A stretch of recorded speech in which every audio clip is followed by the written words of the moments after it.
কিছুদিন আগেও জমজমাট ছিল কলকাতার মার্কুস স্ট্রিট। নিত্য নতুন লেগে থাকতো বাংলাদেশিদের যাতায়াত। চালু ছিল দুই দেশের মধ্যে বাস পরিষেবা, কিন্তু বর্তমানে ভারতীয় ভিসা নীতির কারণে বেহাল সেই এলাকা।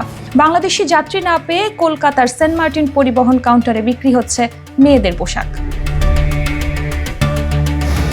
তথ্যমতে দিনে বাংলাদেশ থেকে সেন্ট মার্টিন পরিবহনের 15 থেকে 20টি বাস যাতায়াত করত ভারতে, কিন্তু সেখানে এখন যাত্রী শূন্যতে ঠেকেছে। ফলে ব্যবসায় চরম মন্দা যাচ্ছে তাদের। এই পরিবহন পরিষেবার সঙ্গে যুক্ত 35 জন কর্মচারীর বেতন পরিশোধই মুশকিল হয়ে দাঁড়িয়েছে। তাই উপায় না পেয়ে সেন্ট মার্টিন পরিবহনের কাউন্টার এখন লেডিস গার্মেন্টস শপে পরিণত হয়েছে। মেয়েদের কাপড় বিক্রি হচ্ছে সেখানে। পরিবহন পরিষেবা বন্ধ করে কাউন্টারটি সাজানো হয়েছে নানান রঙের 3-পিস স্কার্টে। বাংলাদেশিদের অভাবে ব্যবসা বন্ধ হওয়ার উপক্রম ছিল, তাই কর্মচারীদের পেটে ভাত জোটাতে ব্যবসা এমন বদল এনেছেন বলে জানিয়েছেন পরিবহন পরিষেবাটির কর্তৃপক্ষ আরও জানান, বাংলাদেশিরা আসছে না, ভারতের যাত্রীরাও বাংলাদেশে যাচ্ছে না, তাহলে পেট চলবে কি করে? সামনেই ঈদ, তাই স্থানীয় ক্রেতাদের কথা ভেবে 3-পিসের দোকান সাজিয়েছি।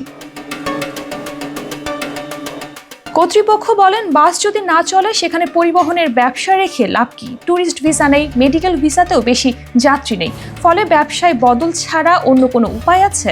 পেট তো চালাতে হবে। পরিবহন ব্যবসা যখন রমরমা ছিল তখন দিনে 15 থেকে 20টা গাড়ি যাতায়াত করত, আর এখন 3 থেকে 4টি গাড়ি চলছে। ফলে আমাকে ব্যবসা পরিবর্তন করতে হয়েছে। কর্তৃপক্ষ জানান, এই অঞ্চল বাংলাদেশিদের জন্য জমজমাট ছিল, তারা না থাকলে super flop. New market, park street সহ প্রায় 2 কিলোমিটার জায়গা মূলত বাংলাদেশিদের উপরেই নির্ভরশীল। স্থানীয় ক্রেতারা 2-1 জন আসছেন, কিনছেন, ব্যাস এটুকুই।